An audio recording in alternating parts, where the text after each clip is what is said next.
Hello and welcome back to another episode of Theology Applied. I am your host, Pastor Joel Webbon with Right Response Ministries. In this particular episode, I was privileged to welcome on the show for the very first time C.J. Ingle and Andrew Isker. I'm going to allow them to introduce themselves, and I'll also introduce the topic for us, but I'll give you a little bit of a teaser right here. We talk about Christian nationalism, we talk about Christendom, we talk about Baptists having a hard time with it, we talk about our G3 brothers and some of the disagreements we have with them. We talk about Mark Driscoll and Caesarism and what's going to happen if our republic falls because we've lost our minds, and the insanity and some of the pietism, even from Christians, that doesn't want to really push back. It's an action-packed episode. We talk about the rise of the old gods, paganism, demonic activity, Satanism. Really interesting episode. Really, really interesting. Maybe one of my favorites. So if you're looking for something that's interesting, that's edgy, but that holds to the scripture and seeks to be faithful and helpful for everyday Christians like you, then stay tuned. You're listening to Theology Applied. Mercy Meadows Ranch is a family-owned and operated cattle company producing top-quality beef in Central Texas. Mercy Meadows Ranch serves families across the nation by supplying beef that is hormone, antibiotic, and vaccine-free.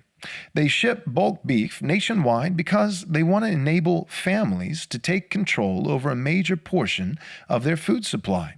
Their vision is to help create a Christian-based parallel economy and community to become your trusted beef supplier in support of a multi-generational family heritage. And because of their bulk beef deposit launch taking place this summer, they are hosting a giveaway to stuff your family's freezer with their grass-fed, grain-finished beef raised right on their ranch. Now, to enter the giveaway, go to the link in the description and enter your email, and you'll be all set. Mercy Meadows Ranch. Check out their website, mercymeadowsranch.com. With the banking industry in another tailspin and the Fed ready to raise interest rates once again, many of you are probably asking, when does this madness stop? If you're interested in learning how to establish a family banking system outside of today's mainstream banking insanity, then schedule a call with our sponsors at Private Family Banking.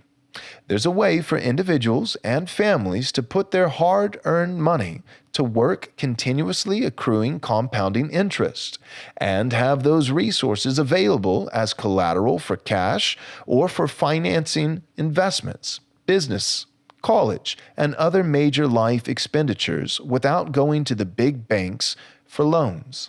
Income tax protected, safety from stock market losses, guaranteed rates of compounding interest, and the ability to store up an inheritance for your children's children and avoid the death tax on your estate.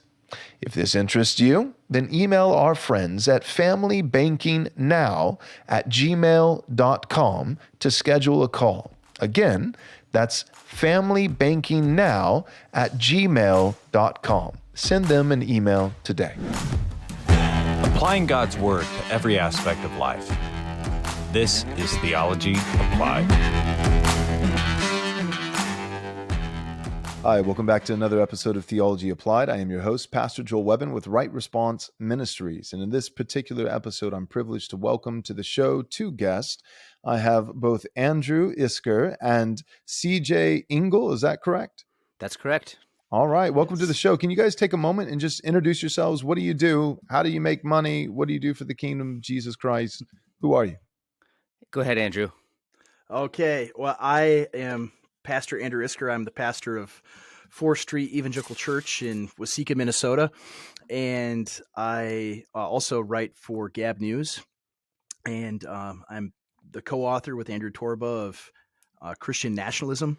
And so that's what I do. That's how people know me. I'm on Twitter at Boniface Option, and on Gab at the same title at Boniface Option. That's me. Some people don't know that. Like, they meet me in person, like, that's you, really? So that's me. Happens all the Go time ahead, at the grocery stores. He gets all it all the time. I mean, I can't get on an airplane. I didn't know that. I had corresponded with you on Twitter multiple times, and I didn't know who it was. I think I reached out to Eric one time and asked, like, who is this? And Eric Kahn set me straight. So very, he's not actually that great. yeah, very, very underwhelming. I was like, is this Andrew Torba? And he was like, no, it's the lesser Andrew. That's right. Yeah, the minor one. Yep. I'm just kidding.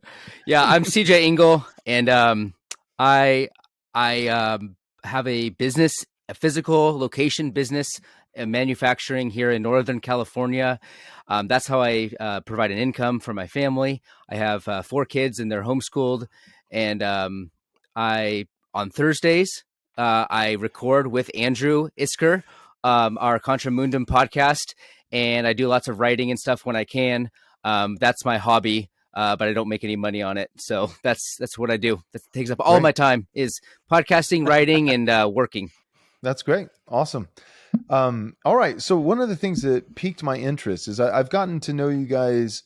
We it's a small crew of guys who want to see Jesus' kingship actually worked out in every single realm of life in practical, meaningful ways. We all say Jesus is king. And I think a few of us believe it. So the few of us who do believe that in practical ways, not just king in the 17th dimension in the ethereal plane somewhere, but that he's actually king here and now in meaningful ways, ruling through his church. We've kind of banded together. And so I think I got to know you guys in part through the Ogden, Utah Boys Refuge Church, Brian and Eric and Dan. But then also, we have mutual acquaintances with A.D. Robles, who's actually on the board with Right Response Ministries. And so I know he's a friend of you guys and mine, and John Harris and other guys, William Wolfe. And so I actually just got done recording with William Wolfe, and his episode will release before this one. I recorded with him in terms of recording time. It'll be a week apart, these episodes, but I recorded with him last night. And we were talking about, the whole Christian nationalism thing and all the hullabaloo with Baptist in particular, really, really struggling with the concept of a Christian nation, a Christian government. And you guys, I think, have had some really good insights on that. So we want to talk about Caesarism. But before we get there, just, I don't know, the lay of the land with Christian nationalists, maybe particularly how it deals with Baptists and their hang-up, some of the stuff that we've seen recently with G3, guys that I love and that I respect. I've been going back and forth with Josh Bice and Scott Annual, and I always pronounce it incorrectly, but going back and forth between those guys, and Baptists are really having a hard time right now. What do you guys think about that? Well, I think the Baptists as a theological phenomenon in Western history, it needed sort of a anti-establishmentarian approach in order to defend its own right to exist and its own, ecclesiastical efforts. I think it needed that momentum. In history, that was kind of the context of the Baptist world, especially as it existed in England and New England in America. The Baptists needed some of those things to be loosened. And so Baptists, their own heritage, makes them cautious about rhetoric like Christian nationalism, just because they came out of Christendom in a way that they needed liberty. They needed some of these themes that we talk about today that have been completely secularized and I think completely abused today. But that rhetoric was birthed within that historical context. And so I think they're a little bit cautious about what that means for them and all the progress that they have made in being able to function independent of national church networks, especially with the involvement of the political sphere with the ecclesiastical sphere. So I think that really describes what's going on there. And I think that when you look at the development of history and the particularities of political systems and stuff like that, I think that the world has completely changed. And so what we mean by, a Christian nation is not the same as like trying to reestablish Elizabethan England or anything like that. And I think Baptists are just coming to terms with, what does that even mean? What does that phrase even mean? How does it apply to us as Baptists? Do we have a right to exist? And I think those kind of conversations are coming to light, but they don't realize the extent to which all of that rhetoric, all of that development in history has been completely subverted and completely occupied and taken over by a rabidly anti-Christian. So like, if, for instance, if you read the 1689 Confession, and it talks about the fact that the king, the chief magistrate, is a representative of God on earth, right? They have that rhetoric in there. So they didn't have a secular liberalism in mind at all, even though they needed to use the rhetoric of freedom in order to, practice their right, what they considered to be their right as independent congregations from the conformist, regulations on ecclesiastical practices. So the whole world has changed, and people don't realize that that rhetoric that was birthed in a Christian context has been completely severed from Christian history, and that's what we're dealing with today. So that's I don't know. That's my explanation for why they're having a hard time with it, and I get it. Like, it makes sense. Like, that's why they're having a hard time with it. But I don't think that evangelicals in America are very good at understanding political history and just political theory in general, and that's fine in some contexts. They don't need to be practitioners of political philosophy, but perhaps if they can step back and learn a little bit more about the development of this rhetoric and these phrases and what's actually going on in the world today, I think it would give them a broader perspective. Yeah, really helpful. Andrew? Yeah, I think along the same lines as CJ, you look at this, so much of this theology, particularly the political theology of Baptists, and it is a particular political theology that they have. It's born out of a particular time and a particular place, a particular environment. CJ brings up Elizabethan England and the time after that, when the 1689 Baptist Confession was written.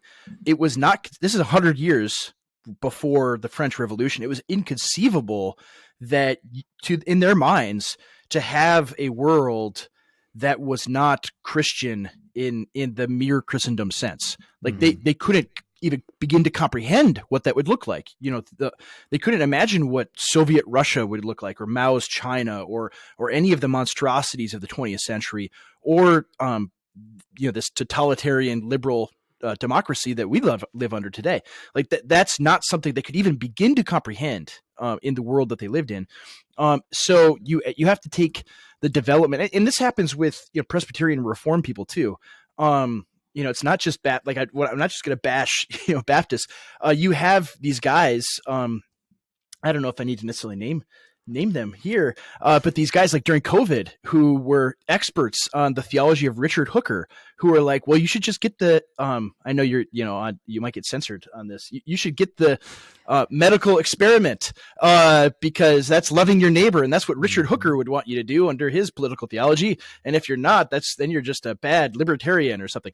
And like, it's absurd to think that 17th century political theology is a one-to-one thing that could be adapted to the current era. That's not even anywhere close to the world that we live in. And so they're having trouble adapting to that. I wrote last week an article for Gab News, just entitled "Christendom or Chaos," and it was about I don't want to mispronounce his name either. Scott Engel, some of his tweets. It's I've been told it's annual, like Daniel, okay, like Daniel, okay, but without the Scott D. Engel. Yeah, Scott Engel. I don't want to mispronounce his name, but some of his tweets, they just it's hard, and I don't think these guys are insincere in what they're doing, even though I think it's some of them are kind of silly. Like this, I think they really sincerely believe the things that they are saying, but it ends up being silly because it's such a misreading of the time that we live in, thinking that if you have this mere Christendom that existed generally in America, in the 17th century, 18th century, if you have that, then all of a sudden Baptists are going to start getting burned at the stake. That's not what's going to happen.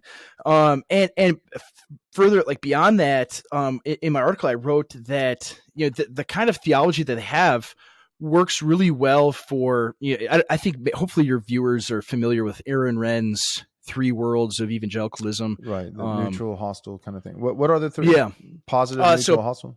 Positive, neutral, and negative.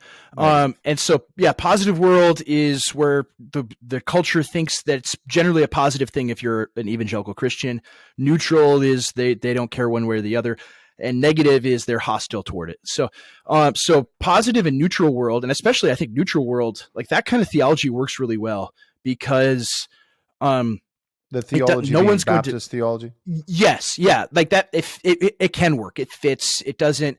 There isn't any problem with holding to it, right? Practically speaking, from a practical political standpoint, We're not going to come into your lane. You don't come into ours. Autonomous, Yeah. local, independent churches without Exactly. any formal affiliations. And the same thing, the same concept, Mhm. principle that we have in our polity is our same view in terms of our membership, regenerate church membership. There's no such Mhm. thing as a Christian anything except for a regenerate individual person. Individual churches, individual Yeah. Christians, right? Like that individual, leave us libertarian mentality. Yeah, exactly. I was just going to say that it was also a good time to like hold, libertarian political philosophy during neutral world, because you Right. could hold these ideas because, right, nobody is going to persecute you if you think that, that you shouldn't have income tax or whatever, or like, or that the government shouldn't build the roads, right? It's the same thing. But today, now you're clearly in negative world. And this idea that people who want to have a nation that respects the Christian religion, that understand that cultural Christianity actually is a good thing, because that's some of the debate too. Like just right there, is cultural Christianity good or bad? Because Is it possible? I mean, is it even conceptually possible? I mean, because like a lot of Baptists would say that it's a contradiction in terms, right? Yeah, you Right. can't have it. It's only regenerate because record, it's the same. I would not Yeah. be one of those Baptists, but continue. Yeah. I think Yeah, it's so- absolutely possible because it's been done. But yeah, go Well, ahead. yeah, it's a question of, are we talking about, because you see these guys where it's like Christian is only used as a noun in the New Right. Testament. And it's like, well, thank you, but like we're talking about the adjective, right? Right. Like And that's what's part going of the on here. reason. Yeah. So part of the reason it's only used as a noun in the New Testament goes back to what you're saying, like being aware of the times, like the sons of Issachar.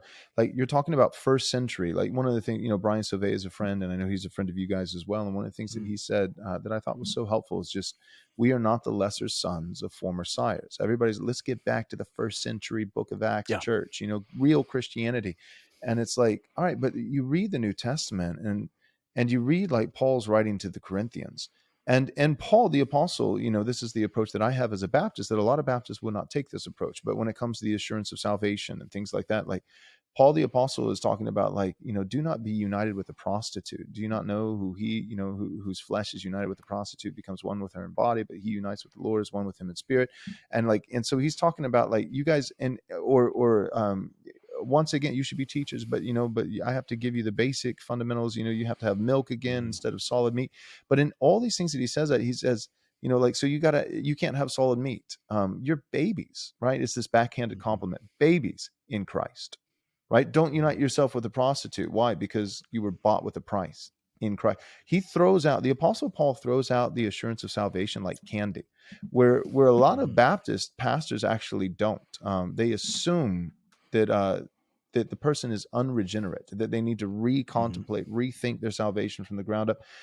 It's very individualistic, atomistic. It's not corporate. It's not covenantal. Even the particular Baptist guys who say that they have covenant theology, which I think I actually do by the grace of God, and there's some things that I'm working through. But all that being said, a lot of the guys who claim to be covenantal aren't really covenantal in their thinking.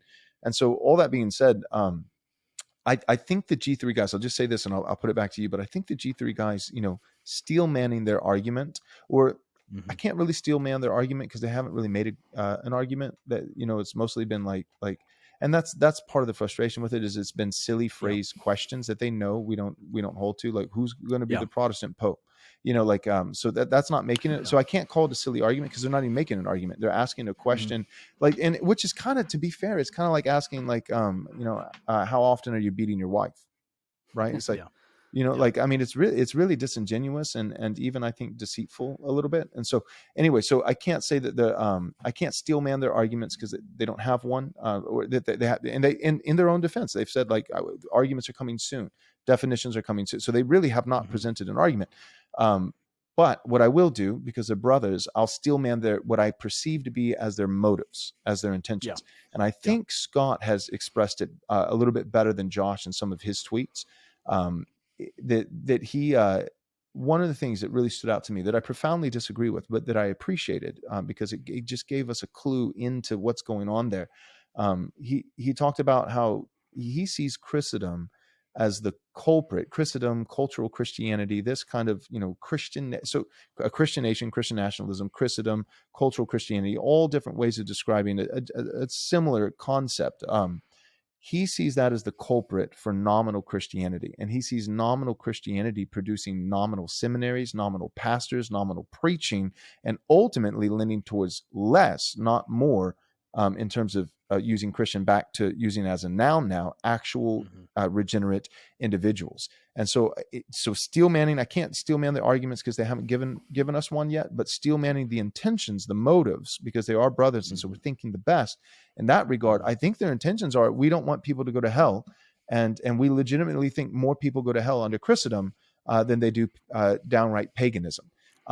And I don't even think they would say pagan. Well, I think they would include that. And so all that being said, the problem with that, but that is somewhat consistent with the way a lot of Baptists think.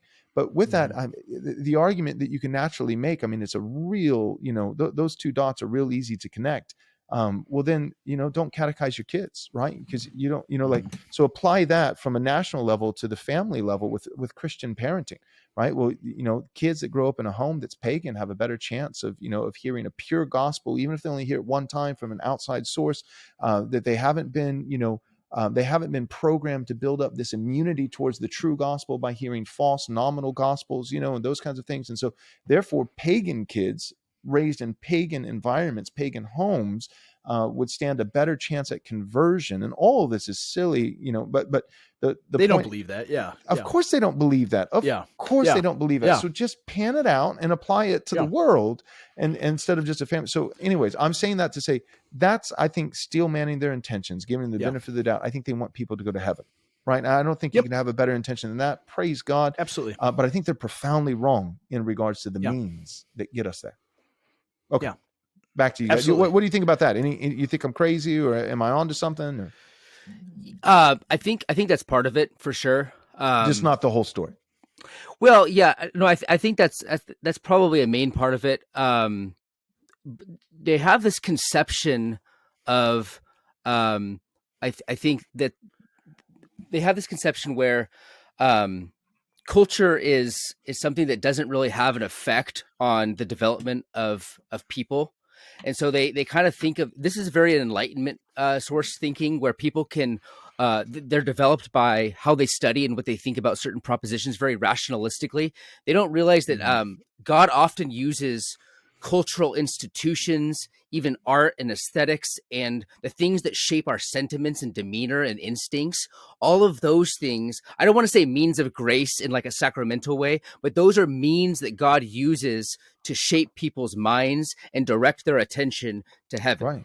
So I don't think that I think it's a very Enlightenment idea that you can take an individual, and if only he has no cultural distractions, if he just looks at the pure word of God and exegetes those things for himself and comes to those conclusions on his own, I don't think that is actually how Christianity spreads. I think it actually does spread through the shaping of sentiment, through the shaping of instincts, your demeanor, the way that your own mind interprets the things around you. I think those are much more formative things. So, for instance, like in the 20th century, obviously, Christianity as a culture phenomenon has completely fallen off the map. And I think there's a lot more nominal Christianity that there is right now than there has been in a very long time. And I think that's a great point. Yes. That's a great point. I think that nominal Christians are actually much more obviously around us, the people that kind of go to these like, mega church. I live in California. This is like mega church central, right? Yeah. Everybody goes there and they have these cheap phrases from history that actually have no meaning to them. Like, we're saved by faith, not by works. They have these like, this world is not my home. I cannot out of this world, the bumper sticker thing. Yeah. Uh-huh. Yeah, exactly. And it's like, they're the nominal Christians. The nominal Christianity, like when you take away cultural Christian, when you take away culture as influenced by Christian metaphysics, when you close off the ceiling to the sacred, and you have this like in this materialistic, liberal, secularistic, evolutionary world, you get so much more nominal Christianity than ever before, right? That's and a great point. I think that is what these people are completely missing. Another thing, and I know you you guys might have a little different disagreement on me for this, but the idea that like that we could only focus on like heaven, and there's no cultural transformation that can happen by believing in a God who created this world for a specific reason. He didn't create this world, and the development of history is completely meaningless, and all that counts is just getting into heaven one day. There really is. Why would we disagree with you on that? Yeah, I feel like you would believe that less than us. I'm post millennial, so I don't think this. I won't even sing Amazing Grace. We use the Cantus Christi. We've changed one of the stanzas where we won't sing the earth will dissolve like snow. The sun forbear to shine. It's going to be this world, glorified Appalachian mountains. I'm with you. This is going to culminate in my point that there are two kingdoms at play here. There is our responsibilities within the created order to take care of our family and our kin and the people that God has given around us. That we have responsibility toward the health and welfare of those things in material, temporal, civil terms that don't really have to do with getting into heaven. I think those are two different realms, and we have obligations and responsibilities based on the fact that we're creatures of God, and these obligations precede the fall. They precede the Great Commission even, right? This is where the two kingdoms comes in. They precede even the Great Commission. And so our responsibilities to build a world around us that reflects the heavenly city, I think, is part of our responsibility. But I don't think that the critics of Christian nationalism can think in those terms at all. I mean, they have sort of their own version of one kingdom theology where the only thing that matters is heaven. Going to heaven. And we're pilgrims because nothing here matters. The only thing that matters is eternity. And I don't think that's true. I think there are temporal kingdom obligations and duties that we have. Amen. All the one kingdom guys that I'm a fan of, though, are not, and none of us are technically one kingdom. But the emphasis isn't on being so heavenly bound that we're no earthly good. If anything, the emphasis is on this is the kingdom. But it's here. But the new critics heavens are coming to earth. That Christ is going to return in the sky. We're going to meet him as the accompany party to go somewhere else where to usher him back into this world that's a blood-bought world. So the one kingdom kind of guys that I'm with, which we would still hold the two kingdoms, light and dark rather than common and sacred. But those kind of guys that I'm linked up with actually put, I think, a bigger emphasis on our earthly duty than even the classical two kingdom guys like Stephen Wolfe. But I was responding to the critics, though, the people that we don't have any obligations here.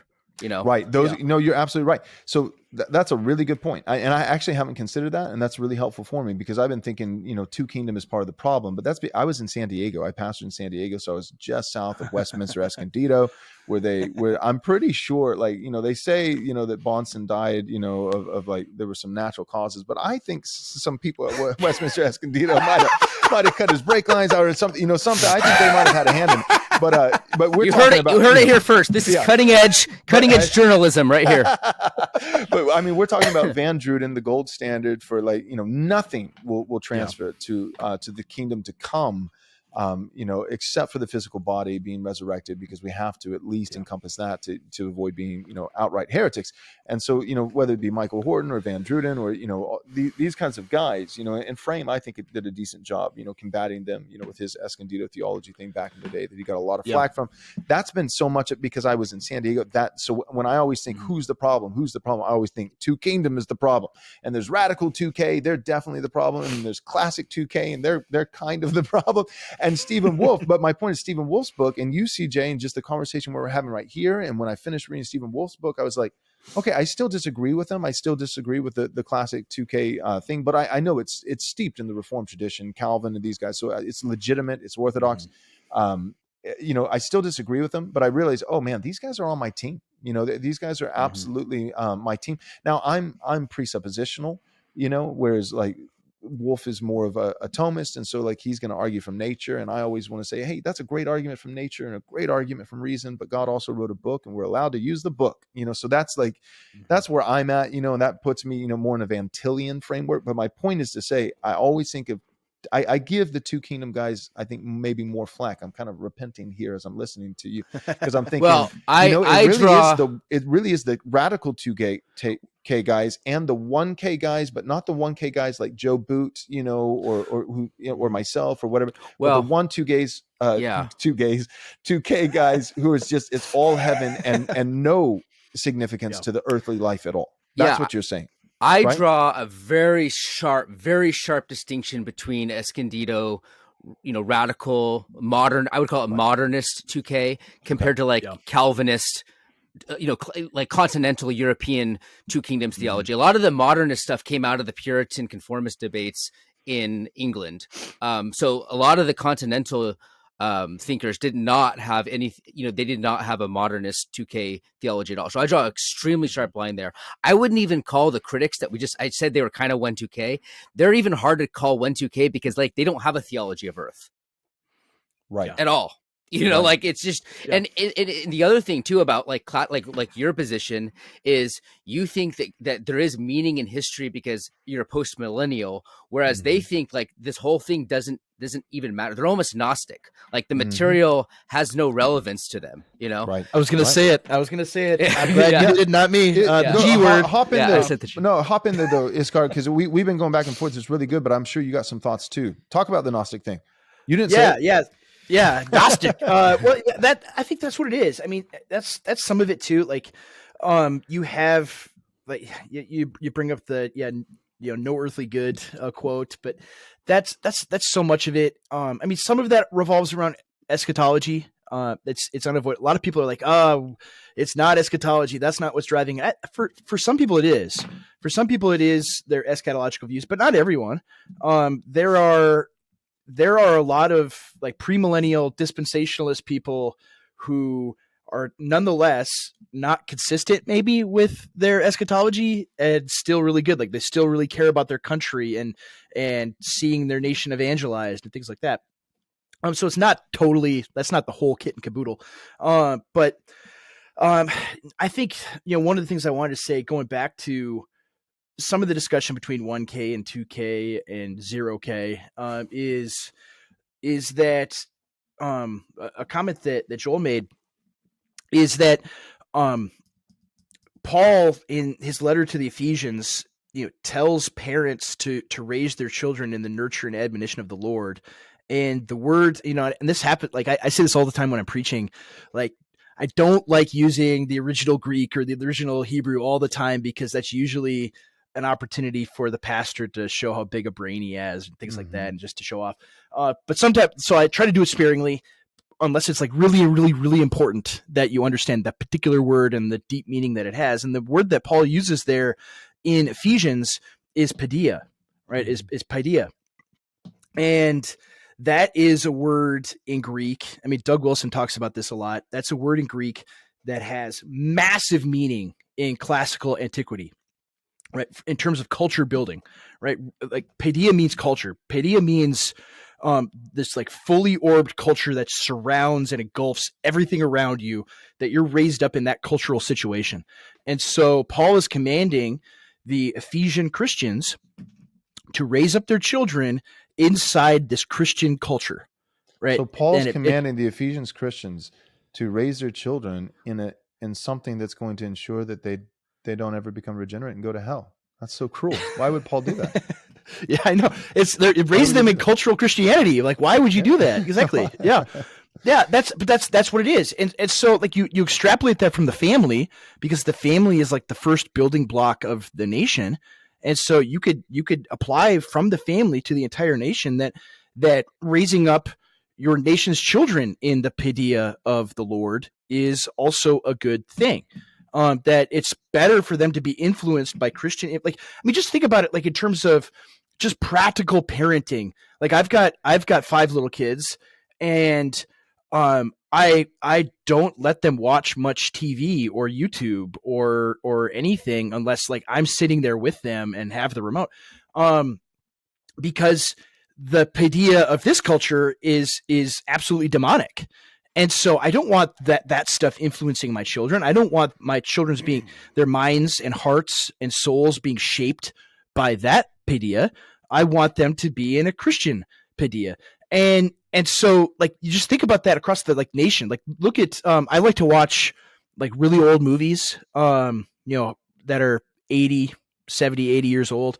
And you could see like the stark difference. And they weren't all totally perfectly godly or anything, 70 or 80 years ago, but you could see the stark difference in the culture 70 or 80 years ago, and the cultural expressions in movies and things like that, and how Christian it was, or how much it was influenced by the gospel of Jesus Christ, and that's a good thing. Like I would rather, like I've even had like we watch Looney Tunes from the 1930s, and they're mostly innocuous and silly and actually full of a lot of classical cultural stuff, and so anyway, like that's way better than like you turn on Netflix and see the cartoons that they have for little kids now, like they're trying to turn them into trans, that's like their goal. So it's like, it's so obvious that like Christian culture is something that the Apostle Paul commands, and that Christians should be producing in their families. And you could take that to the rest of the world. That makes sense to apply that from the family to the whole world.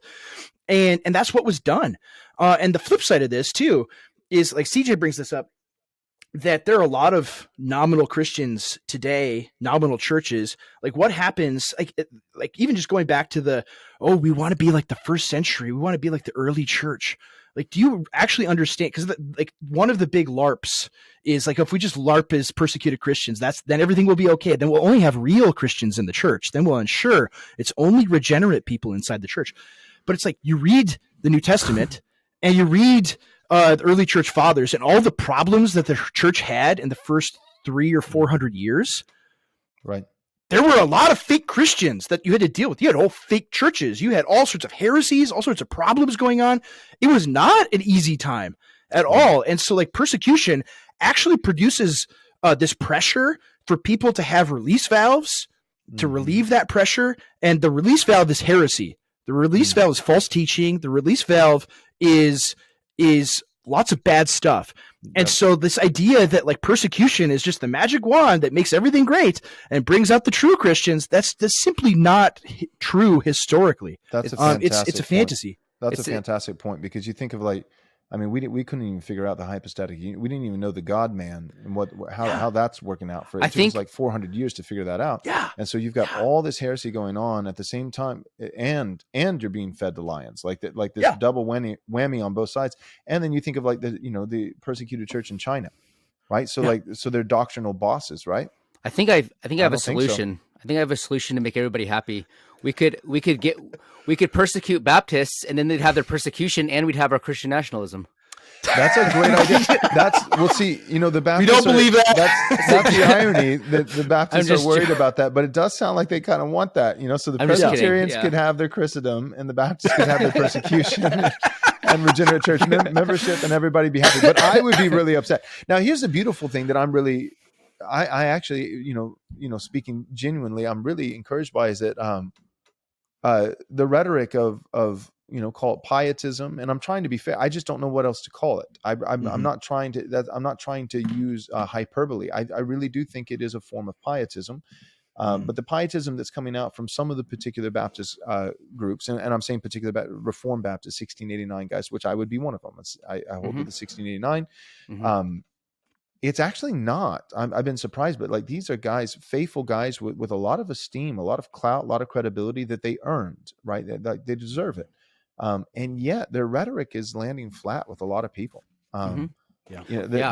Surprise. And I'm talking about Baptists again. It's not just like the Presbyterians are like, there you go again, Baptist. I'm cleaning up on YouTube and Twitter and stuff, and all glory to God, all the grace of God. But I mean, like, I'm getting a ton of followers and getting a ton of people emailing. I'm having to like talk them off a ledge, and they're like, I'm never going to give to G3 again. I canceled my tickets for the conference. I'm like, you know what? I think they're still good guys. Let's give it time. Let's chill out. Let's have these discussions. Blah blah blah.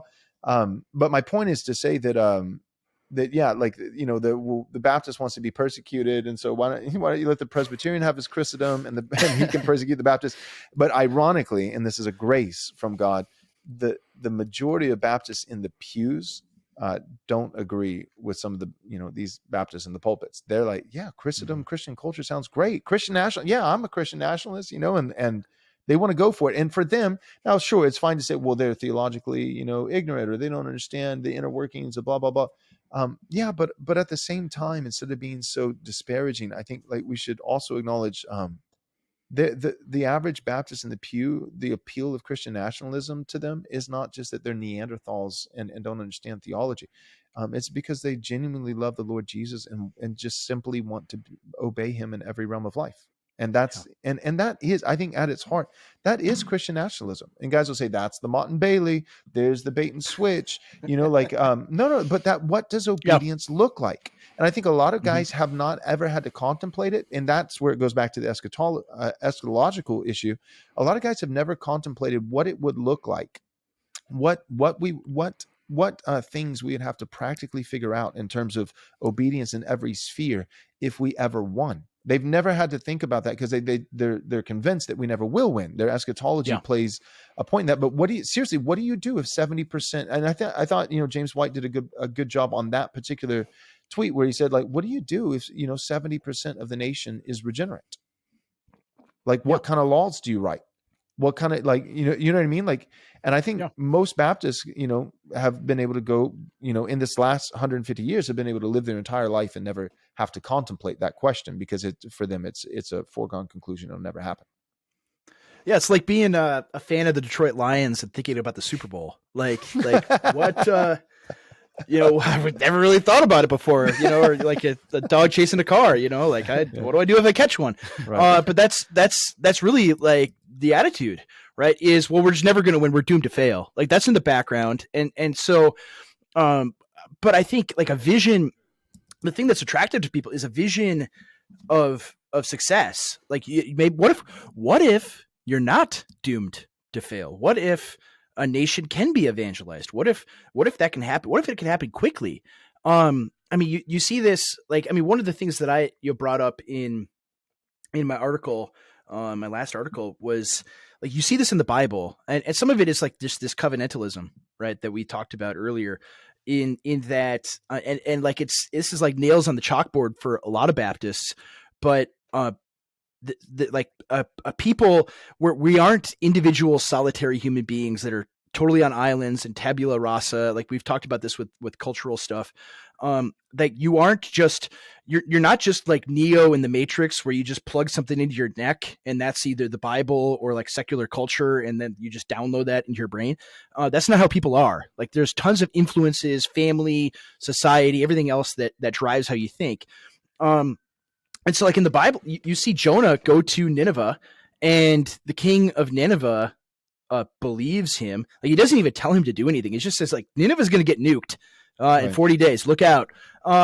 And the king of Nineveh is wow, he's probably right. We better fast.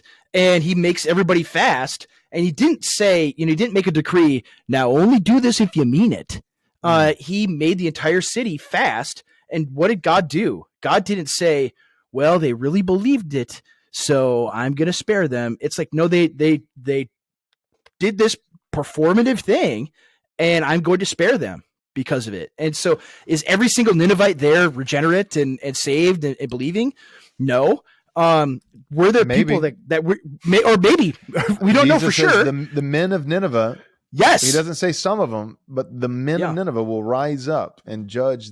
They'll be on my side generation and judge this generation of Israel. And so, I don't know. I want to make a point. Great point. Great point, Isker. I want to jump in here in defense of Baptists a little bit. I don't think that this comes out of I think it. Some of the rhetoric, some of the problems, and the skepticism comes from the historical development of things, but I don't think it's necessitated by 1689 federalism or something like that. I think actually Baptist theology as an American phenomenon is its own unique development, and it grew up in a cultural political context in which the secular narratives about the meaning of America had adopted liberal rhetoric about absolute individual freedom and universalism and universal rights and all that rhetoric that defines what I call the post-war American political myth. And I think American Baptists was kind of developed within that milieu. And so I don't think it's necessitated by 17th century Baptist literature. I think it's necessitated by just the political phenomenon of 20th century America. That's helpful. Right. That's kind of my point. So because like if you took someone like Nehemiah Cox and even like John Owen and some of these other Congregationalists who are pro Cromwell, I will bet anyone, thousands of dollars that they would not have said that the political society needed to be secular. Of course not. John Gill. You read John Gill, and he talks about the civil magistrate. Yeah. And it enforcing, keeping the first table of the law, not just in regards to love for neighbor, but the first 4 of the commandments, loving the Lord. These Baptist guys were Sabbatarian. They thought that society should be Sabbatarian. I'm Sabbatarian. And here's the thing: it wasn't a wrongful binding to the conscience, because some of the Baptist, Reformed Baptist brothers, would be like, well, the Baptist has a strong understanding of the liberty of the conscience, and this, amen. But within a context, right? Within a context, you're right. Yeah. But here's the beauty of Sabbath laws. The state can enforce and legislate a day of rest. But Caesar can never legislate a day of worship. So he can legislate that distractions and blasphemy and perversions of worship be removed, but he can't make the heart of man worship. So to say that businesses are going to be closed on the Lord's day, except for works of mercy and necessity, that's and we're not talking about this hypothetical utopia. We're talking about our nation not that long ago. Yeah. Our nation not that long ago. And I think we've just so quickly forgotten. So if we don't, but this is what I want to get to now. So let's transfer over, and maybe we got like 15, 20 minutes, but this is really interesting that you guys have talked about. I heard you. That's why I invited you on the show. If we don't get these things straight and we stick with just this kind of boomer con theology, Baptist and some Presbyterians alike, and we keep going down this road, and in our political, system as we know it continues to fall apart because of all the pagans, and then Christians being pietists and not really, dealing with it. What is that going to result in? Well, I don't think it's kind of like an if we go down this path. I think it's kind of already baked into the cake. Okay. And I think what you're referring to is the phenomenon of what's called Caesarism. That's right. Yeah. Right. Talk to me about that. Caesarism was kind of foreseen because democracy as like this, this zeitgeist of like democracy, where all the old monarchies of Europe had to transition and become more of a, people's republics, right? That was kind of like the phenomenon that was happening.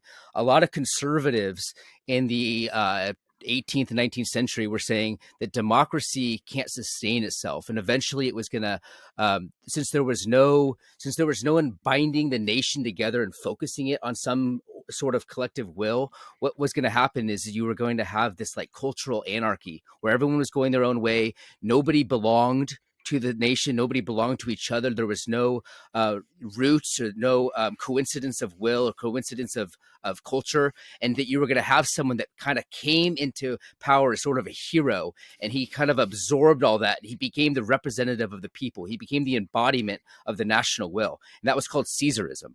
And the first modern Caesarist was Napoleon Bonaparte.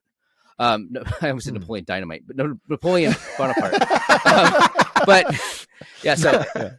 So Napoleon Bonaparte, he was kind of seen as, so after the French Revolution, right, their whole objective was to tear down the ancient regime, the ancien regime. The whole objective was to tear down this, 1,000 years of Christendom and create this, individualistic, universalistic, utopian society. And in the early years of the French Revolution, Napoleon was pro French Revolution. He was pro all of this stuff. And then he realized what was happening was complete chaos. And so he swept in, took control, and said, I am the state.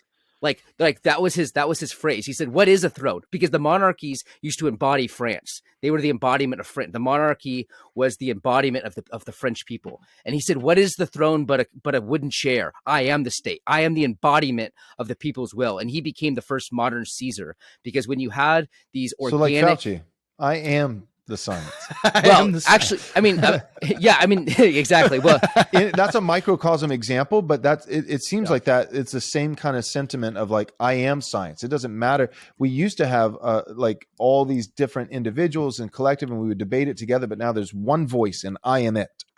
yeah, Right? yeah, but I mean, this is what happens when there's no direction, when there's no people. Like the U.S. federal government does not actually represent the people. It's just a big bureaucracy. It's just a big administrative state that kind of functions in its own like a silo, right? It doesn't care about the interests of the people, their culture, their history. It's only working directly for its own interests, right? And what's going to happen is you're going to have somebody that comes and embodies the will of the people, and the will of the people right now is extremely ticked off. And the Caesar's not going to be nice. That's just what happened.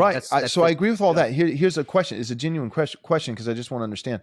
At the time in France, was there a unity with the will of the people? So we've got this whole bureaucracy that doesn't actually represent us, but the people, were they united? Because the one thing that I struggle with that scenario playing out in America is I think we have two very, very opposing wills of the people. You know what I mean? One is that they want to cut off the penises of little boys and murder babies in the womb. And then the other will of the people is not even necessarily distinctly Christian, right? We want it to be that again, but it's like, I want to be able to work a job, be left alone, be able to own a home, have single income, be able to have kids and not be afraid, that we're going to be, slaughtered in the street. Right. I think, you know what I mean? But my point is, like, we're so divided as a nation. We don't have a singular political will as a nation. So what guy that I think that's what we keep going back. Trump was kind of like that guy, but only for 50% of the nation. You know what I mean? I don't think the first category is a will of the people. I think it's completely orchestrated elite, and it's propagated in front of all of us into the major institutions. I don't think it's the will of the people at all. So you think that's actually a small minority? Yeah, that's being and I'm not even look like half the country. Yeah, and I'm not even saying I trust the people. I'm not really a populist. I'm kind of suspicious of the will of the masses. So I do have sort of an aristocratic elitist mind set. Not that I am an aristocrat or elite, but I don't trust the masses. I do think that a healthy society has leaders and it has representatives that shape the will of the people. But in a Caesarist situation in which there's just complete democratic chaos and nobody gets along with anybody, you are going to have someone that comes in and claims to be, he may not necessarily accurately represent the will of the people. Like, I think if you had someone like a Putin or some sort of strongman, take someone like Viktor Orban in Hungary. I don't think he's a Caesarist, but I think he does accurately represent the will of the people. But I don't think our Caesar who would will be the that same. for us. I don't. Just playing the speculation game for a moment. Like who would be someone like that? He doesn't exist yet. Yeah, or he Trump kind of was, but I feel like he's so lost touch with his base. Like he's still defending the goodness of warp speed vaccine and stuff like that. And it's like, dude, I don't think he's really on the political scene yet, or at least he hasn't taken on those characteristics. Where do you think he'll come from? Do you think he'll Middle be a pastor? America? Do you think he'll be like? No, I don't think so. What do you think he'll be? I disagree with CJ on that, but we'll go ahead, CJ. Yeah, I don't think he'll be. I don't really think he'll be a Christian. I think he'll be a strong right. I think he'll use Christianity to appeal to the people, but I don't think he'll be like an evangelical or anything like that. I think they're too pacified, which may be a good thing. I don't know if you necessarily want a Caesar figure to have like an evangelical belief system. I think that would be very distortionary. Is that a word, distortionary? I don't. Sure. So I don't think he would be evangelical, but I think he will be on the right. I think he'll be. I think actually it'll be someone like a Bukele. You know what he did, like in El Salvador, like gathering up the gangs and like imprisoning people, like very law and order. I think it'll be more like that. I think it'll be someone that's kind of a tough on crime kind of person. What do you think, Isker? Because I remember you guys talking about Mark Driscoll. And I thought that was super interesting. Like, but go ahead. You said you differ with CJ on this. Yeah, I think I agree with CJ in the sense that conservative evangelicalism is not the kind of seed bed that a Caesar would grow out of, at least in current year in 2023. I mean, just looking at the controversy of this week and the reaction and everything, like they're not ready for a Caesar yet. If they can't look at voting data and demographics subjectively, right, and they lose their minds over it. So like they're not ready for one yet. But I think things could change rather quickly. I think Trump, like just in terms of like discussions like this one that we're having over political theology, would probably not be possible before 2016. Some of that is because of the situation of negative world. Some of that is because Trump won and was a Sulla figure maybe, or a proto Caesar. Certainly this kind of like popular tribune that identified with his people. I mean, it could be a guy like RFK, like he just announced for the presidency and has a very appealing message to a lot of people. But ultimately, like I think some of it is like we live in a mass media age, and so without a doubt, it absolutely has to be someone that oozes charisma. And yeah, in fact, let me just say, funny. He has to be funny and likable. That's big. Well, let me just say this: the idea of Caesarism as a phenomenon was really coined by Max Weber, who is a sociologist, and he wrote about it in his book or his like monograph called Charisma. So if you want to learn more about Caesarism, Max Weber is the guy, and his essay is called Charisma. I think it's just called Charisma. Yeah. Okay. Gotcha. But that's and so like I brought up Mark Driscoll in that context because here's this guy who I remember listening when I was in college, watching his sermons, listening to him. College for me. And I loved it. He was awesome. I loved it too. And I remember him talking about like he learned to preach not by going to seminary and going to a homiletics class, but by watching and studying Chris Rock. Yeah. And it's like, whoa, I remember that. Yeah, you're right. Those are the most skilled preachers in our day that are able to convey points by being funny and making it humorous and things like that. And so, and that's what he did. Like his sermons were all like that. Like they were hilarious, many of them. And you're like, man, I'd like to hang out with that guy. That's how you felt. And so, a Caesar is going to be like that. Like, that's why Trump is so loved by people, even though there's tons of stuff about him that is awful and terrible. And I hate, just even in like his presidency, even though I supported him, like hardcore, like, majorly backed up, like, and when people, especially before he's going to win and everything, I was like, no, he's the guy, he's great. And so it cost me a lot to support him. And so I was behind him. I'm not criticizing him from the, like other people do. I'm criticizing him from the perspective of a supporter. But he was likable. Like I would talk to people that were never really into politics, kind of normies, and they'd say, we'd talk about politics, buddies of mine. I'm like, well, why do you like Trump? And they're like to a man, every single one of them be like, he is so funny. Like, it's like I turn on the TV and everything he says is hilarious. And that's the reality. So he's going to have to be someone that, on television, in video, on the internet, like is popular and funny. Like Trump was hilarious on Twitter. That's part of it as well. He was able to effectively use social media. And so it would have to be, someone like that. So that's why I'm like, well, it could be a guy like Mark Driscoll. Like if Mark Driscoll started to, read about the friend enemy distinction and become extremely right wing, maybe, I don't know. But like something like that, like that's part of like the whole Driscoll thing. We covered this before, like, there were problems with him and things like that. Yeah, I think so. There were ways that he sinned in his church for sure.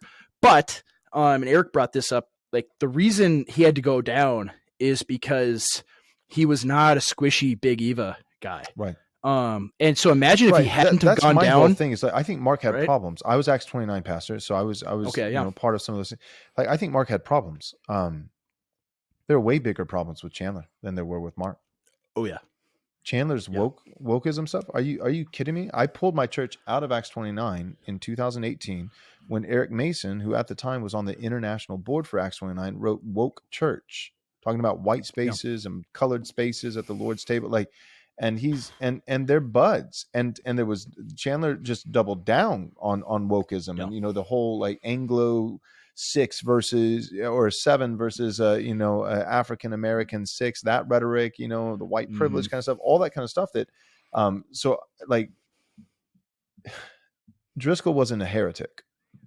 You got to give him that, and so like I mean there were certain things like I mean I think he could have brushed up on some of his doctrine, don't get me wrong, and maybe certain things in terms of his style and a lot of the things that would have actually been like objectively damning for Driscoll I can't speak to because I wasn't there. It was a lot of the behind the scenes kind of stuff. Did you, I would have to definitively know, like, did you or did you not curse out someone in pastoral counseling?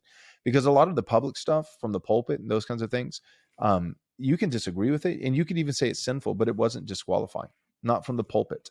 The closest you could get to that in terms of his like public rhetoric would be actually in terms of written form under the pseudonym of William Wallace II, some of the things that he said about women. And then, in terms of only like verified, big, actions, in terms of like plagiarism or using church funds for the book. But even the church fund thing, it's like, okay, other people made that decision. It's not, he made the decision too, but there was a collective. You can argue about how that's bad church polity. This kind of like elite, he didn't have a true plurality of elders, but neither do Presbyterians, so all that being said, my point is just like and then if you're using the funds because you're going to buy books for the use of the church so that the book, rises through the ranks of the New York Times bestseller so that more people read it so that they have better, more Christian marriages. Like, so anyways, and I'm not saying there aren't problems with that and ethics involved, but in terms of like clear cut disqualifying rhetoric, I can make a much more definitive. So hear me. I'm not saying Driscoll is the best guy in the world. What I'm saying though is I can make a much clearer definitive case for the disqualification of Matt Chandler than Mark Driscoll. Yeah, that's absolutely. And so like, but imagine if like Driscoll was still on top, like none of that had happened. They hadn't, taken him down and he was still on top from when did it happen? Like 2013, 2014, something like that. And so all of the Trump years and everything, he's still at Mars Hill and still a prominent voice. And he's prominent in like the big Eva circles. It wouldn't have gone as woke as it did. Like it couldn't have if he was there. And Chandler wouldn't have been able to do the stuff that he did, and Eric Mason wouldn't have been able to do the stuff that he did. So, there's a trickle down effect of him getting knocked off of as king of the hill, right? And all these other guys sweep in and go mega woke, like that has an effect. And so, I mean, I look at it like, say he's kind of on this redemption path, right, and coming back into prominence again. I mean, I saw like Jordan Peterson's daughter is attending his church, and that's really? That's rather interesting. Yeah, Michaela Peterson's going there, and like tweeted about it or something like that. So you think about those things. But he has an effect, and he has and so if he's drawing like millions of people and that are listening to him again and things like this. Like that's not something they're going to be able to avoid. And that's going to have, like, he's going to be, I almost said bulwark. He is going to be he is going to be someone that Big Eva will have to contend with. And so that's where I mean, in the context of the Caesarism discussion, and I think that's how we got started down that road. I think like a guy like that can shift the needle majorly. Even though evangelicalism as a whole is not ready for it yet, but if all it takes is one leader who is fearless and is willing to tell the truth about things that everybody else lies about. And so if you have that, then things can change really quick. And so if he wants to be that guy, especially like our whole society is built on lies about everything. And so if he starts telling, and he's a guy who has shown, has demonstrated over the last 20 years that he's perfectly willing to tell the truth about things that everybody else lies about. So when I bring him up in that context, I'm not just like, oh, I hope it's him.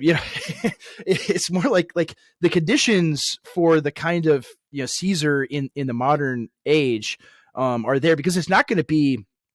Normally you would be like, well, it's going to be some like general or something. It would be some military figure, but like that's that's not going to happen. Like, look at my generals, dog. Like General Milley. General Milley just looks like he got out of the Old Country Buffet. Lloyd Austin as well. Like, they're all, and half of them are women, it's like, Right. You're like the U.S. military today, like anyone who has been an officer in the military, has had a long career, will tell you, like, it's designed against having a coup. Like, if you want to be a colonel or above, you have to completely submit to the whole, globo homo agenda from day one, or you're never going to rise through the ranks. Like, the whole Pentagon is that way. Some of them maybe slip through the cracks. Like, you have like the one that worked in Trump, his administration briefly, kind of a strange guy. I can't, Michael, something. Like, he made it through the ranks, but he's like a Vietnam vet. Like, he's an older guy. Like, today, that's not going to happen. Like, you're not going to get a military figure like a Douglas MacArthur in there that's going to be a threat to the regime. So it's going to have to come somewhere else. Be it, or is he just not? He doesn't have he doesn't know how to talk. I don't. Like, I don't think Elon has like the personality. Like, no, it's not the personality. I think it's the will to think politically.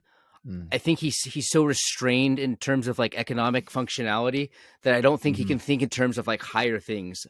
I think he's strictly like an economic Machiavellian. You have to have someone who's very politically oriented and okay to wield power. I don't think Elon wants to wield power. Well, he did a little bit with the whole Twitter thing, but you're right. Like, I remember the tweet where he said, "I'm voting Republican for the first time in my life because I always voted Democrat because I thought they were the party of kindness and tolerance." And I remember seeing that, and this is like less than 2 years ago. Kindness and tolerance. And I thought, like, and I looked, like, I like Googled it, like, how old is Elon?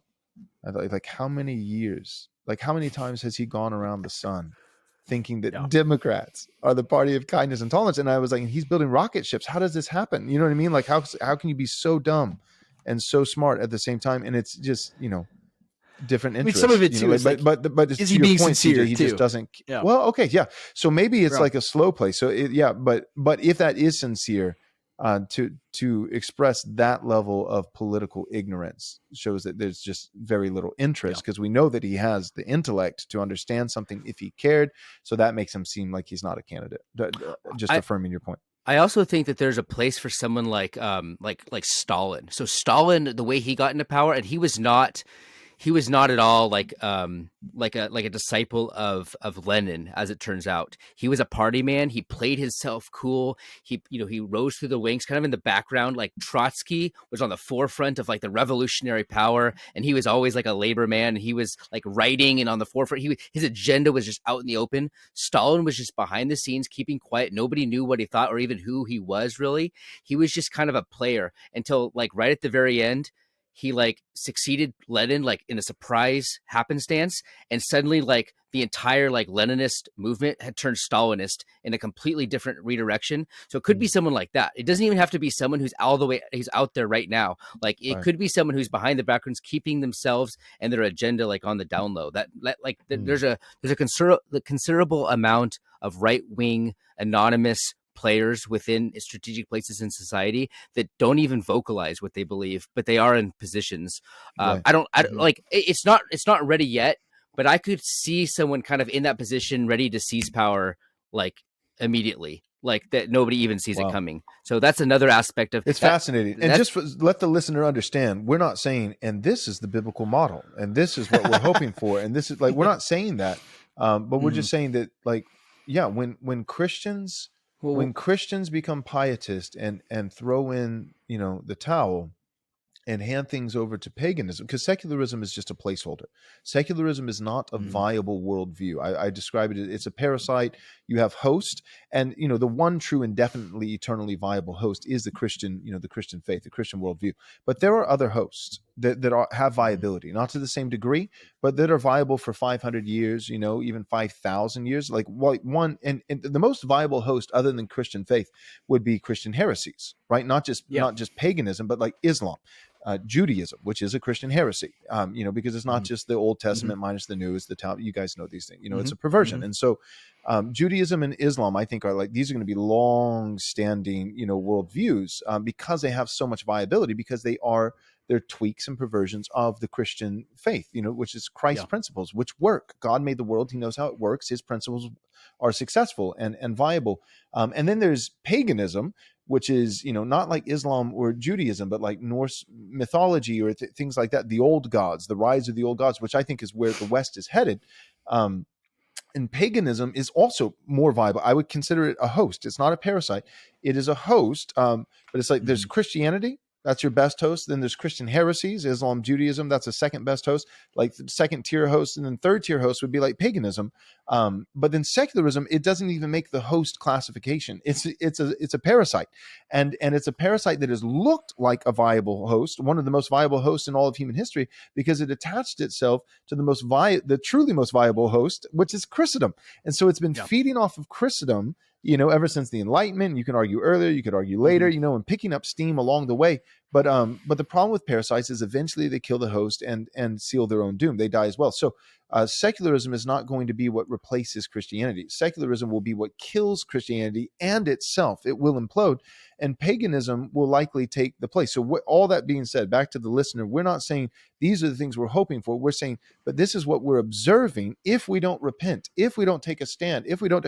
And out of that kind of context, that kind of environment and culture of paganism replacing Christendom and some guy who speaks with religious rhetoric, and is a staunch defender of the family and normative, natural values that, and he that guy could be king.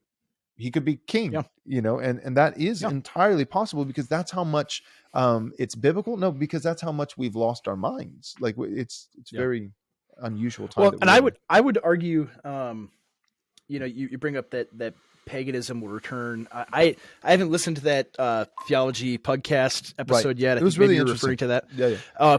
But so I'm not going to disagree with. I thought it them before I even listening. heard that, but go ahead. Yeah, I don't think so. I think Jesus conquered the principalities and powers and the elemental principles of the world, which is what the old covenant world was, all the demons that ruled over all these nations, and everywhere the gospel is gone, those gods fall, and I don't think they come back, even though are there demons in the world and so forth. Yes, I think that what is replacing it, what the replacement here is, wokeness is a Christian heresy. Right, wokeness is this kind of Puritanism without Jesus and without any hope of salvation, without any hope of redemption. And so it has taken on this religious fervor, this religious zealotry.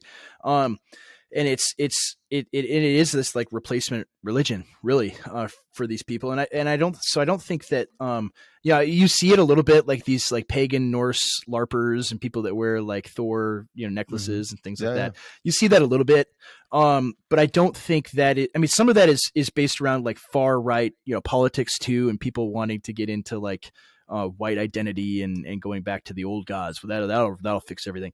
That's not. But I don't think those things are coming back. That toothpaste is not going back in the tube. I think you could be right. My thought is just can principalities? So yes, the strong man has been bound, and we're now plundering the house, and we're sitting currently in human history of 2,000 years of plundering. And so there's a lot of things, a lot of demonic activity has been silenced and bound. Jesus is casting out devils all the time. And we're let's get back to the early book of Acts. Let's do the same thing. Well, they're just, Israel had a lot of devils. Yeah. Right. Israel had a lot of devils. We're talking about, a group of people in a society that for hundreds of years had been steeped in unbelief, rebelling against Yahweh, and ultimately he came to his own, and they received him not. So there was a lot of devils to cast out. And so I do believe that progressively throughout human history, there are less and less devils. The strong man, Satan, has been bound, and his minions are being subdued by Christ's body, which is the church in the world. But I guess my thought is, if there are any devils left, can devils move? So my thought is that, like, if Zambia and Uganda, right, if Africa knows that a man is a man and a woman is a woman, and Christendom takes root in Africa and certain parts of Asia and these kinds of things, you know, in South America, and they come out of paganism, do the gods, do the old gods, pagan gods, die, or do they move to the West? Right? Do they find the house swept clean and put in order and come back? You know, and you see what I'm saying? Because Christendom, Christ, what he does is he, the Christian God, right? I like the, you know, the illustration of the Hulk, you know, like grabbing load key and slamming it back. Puny God, like the Christian God does not play. Jesus does not play well with other gods. He doesn't share. And so what Jesus does is, the first thing he does is he moves into a house and he empties it, and kicks out all puny gods. And then he sweeps it clean and puts it in order. And that's like back to the Paideia, you know, like the curriculum and the culture, even like the ocean was swimming in Christianity, Christendom. And so Jesus, like he empties, he first removes false gods because he will not share his glory with another. So he empties the house, and you can do this with individuals, but you can do it with nations. And so he empties the house, but then he also puts it into order. And that's what Christendom for 500 years, Jesus thinking, Christian thought, put it in order. But then the problem is, if you then kick out Jesus, the God who emptied the house in the first place and put it all in order, but then you say, hey, thanks for cleaning up around here, you know, see you later, then I think in some ways you've set the stage for not only for false gods to come back, but for false gods to come back and then have access to an ordered house to do even greater damage, like paganism with technology that came from Christianity and Christian thought, you know, and so I don't know. I'm not hanging my hat here saying this is my, you know, forever official position, but it's interesting to think about. Absolutely. You know, where we're at. Go ahead. Back to you guys. Sorry. And his wokeness, I mean, is wokeness demonic? Like I use that phrase a lot, and because I mean it. Is it a demonic ideology? Yeah, I think so. I mean, all false you know, Christian heresies are demonic in their nature. So, you know, is the house swept clean and then demons come back? I think so. Like, I mean, what is, like, when I say that abortion is a sacrament to these people, like actual blood of babies is being poured out on the ground like it's a ritual.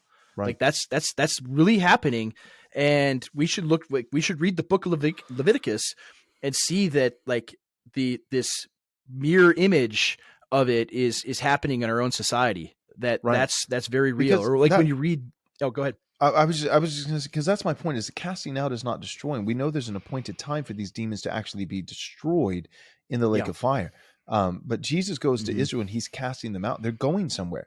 And that's back to the text, you know, of you know, when a demon is cast out, it goes through, it's not when he's cast out, he dies. It's or he's destroyed, or he goes to the lake of fire. When he's cast out, he goes through arid places, waterless places, like and so I'm getting a little, you know, like Haunted Cosmos here, you know, which I love, by the way. But like, but just thinking, you know, it's awesome. But I'm just saying, like, did these pagan gods? Yes, Christ is king. He's progressively, his kingdom is growing, but there are dips. The trajectory for the post-mill guy is up, but there are dips along the way, and some of them could be deep, deep dips. And during one of those dips, the demons that were removed because of Christendom, they weren't killed. They went somewhere. And can they come back for a season to be removed again? You know, but that's just a question I have, even within a post-millennial framework. So. Yeah, I agree. That's a good CJ, question. Any thoughts from you? You've been very patient listening to me and Andrew talk about. I have a more of a classical Emil perspective.